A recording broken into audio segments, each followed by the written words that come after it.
Hi, I'm Sonal Paladini from Sonal Paladini Yoga YouTube channel. And in today's video, we're going to talk about crow pose. So, if you want to learn how to do crow pose, this is the video that you should save. Okay, let's begin. So, let's warm up our wrists. So, just keep in mind that this is not an entire flow, just a few minutes of understanding how the crow pose works.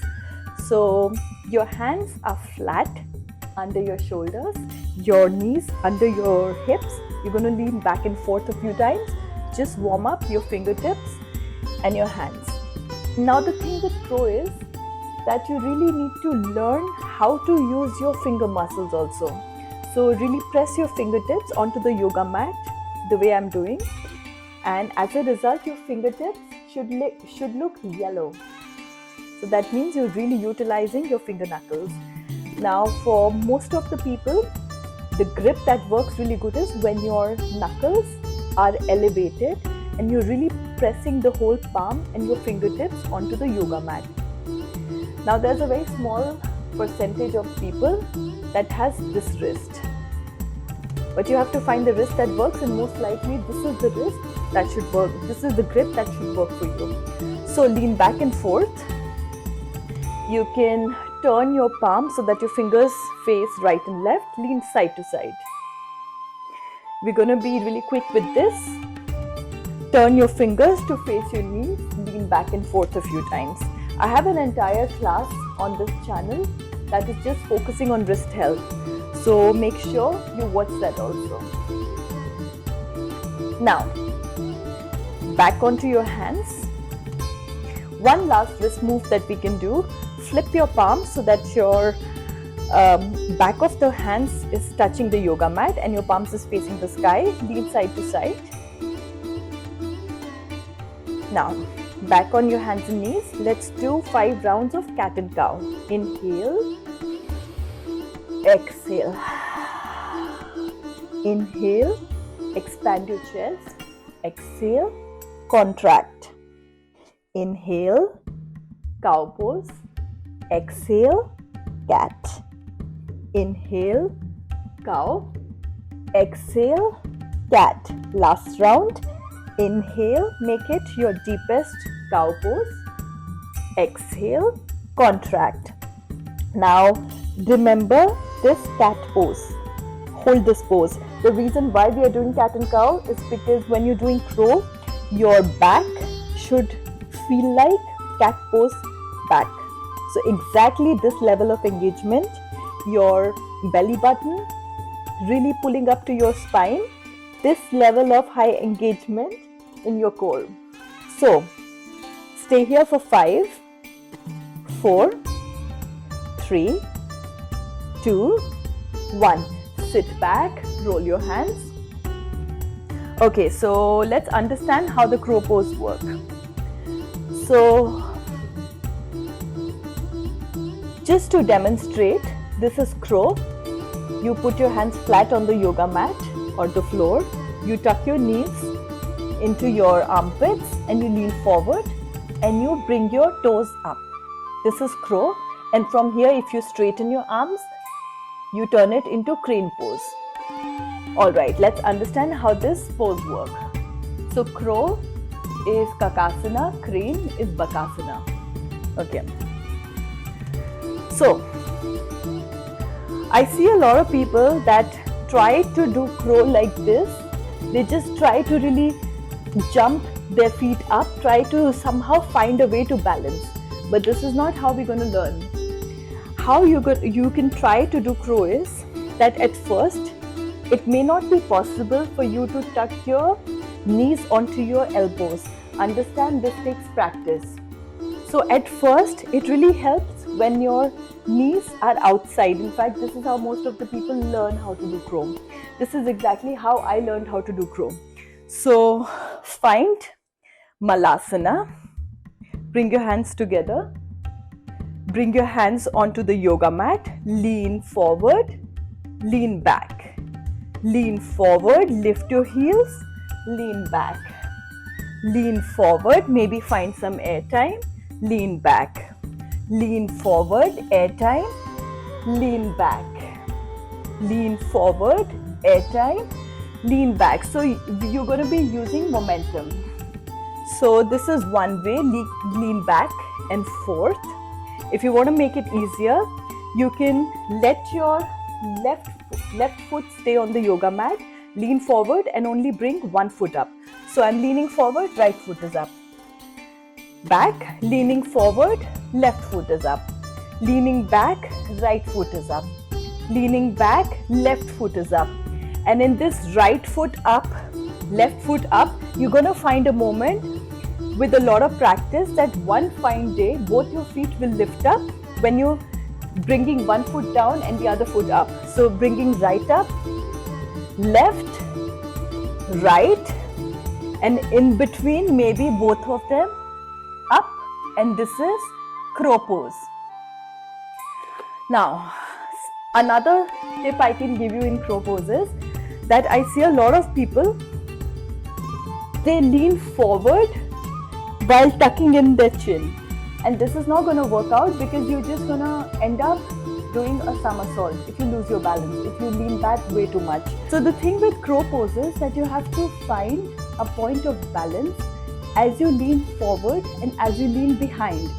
So you have to find a way that you can lean forward, but then the weight of your hips is letting you stay up. So the weight of your chest is not toppling you ahead of you, and the weight of your hips is not making you stay in Malasana. So you have to find a point where you can lean forward and back, and for everybody this point would be a little bit different.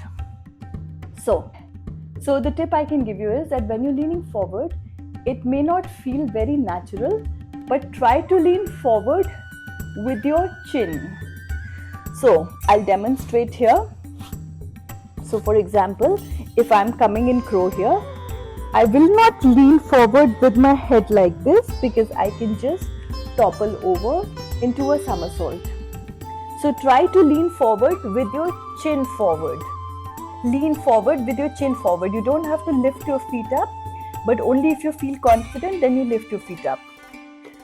And you can just bring a blanket. Thank God I have a blanket right here. You can let the blanket be in front. Put your hands back right behind the blanket. Lean forward. This way you don't have fear. In case you fall, you're just going to fall directly on the blanket and not hurt yourself. So the third tip that I can give you for understanding how the crow pose works is by practicing the crow pose in another format. So you can lean back, lie back on your back, bring your hands forward like crow or crane, bring both your knees onto your arm, upper arm. Try to bring your knees onto your armpits. And this already is not an easy pose to hold because it requires a very high level of engagement for your ab muscles. Try to keep your arms straight. Try to really point your toes. See how it's working. So you're holding up crow pose in a reclined format. Not easy, but you're doing the donkey's work so that you can really hold the crow pose. Your body remembers how to hold the crow pose when you're doing it with your palms flat on the yoga mat. We're going to hold it for 5, 4, 3, 2, 1. Okay, one last time. We try crow pose and I can give you a few more tips. So I've seen some people recommend using a block. Personally, in my years of teaching, I haven't seen a block helping anybody in crow pose. Like the whole point is that, they say that, you can bring your feet up, fine. It may work if you're lacking the flexibility of bringing your knees to your elbow, but I don't know. I haven't seen this actually helping anybody. So let's try crow for one more time. Block comes here. Both your hands are flat. You bring both your knees onto your armpits or here, however it feels good. You don't have to force yourself into finding chrome. All you're going to do is that your feet are going to stay firmly on the ground. Your hands are firmly planted. You're going to lean forward. Think cat pose in your back. Think Chaturanga Dandasana with your triceps. Lean back and forth a few times.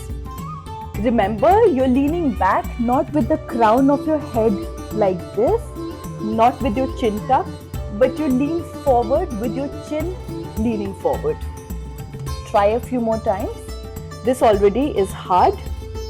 So, next time when you lean forward, you're just gonna point your left toe. So you're leaning forward, left toe points, back.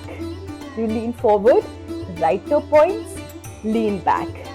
Forward, left toe points, lean back.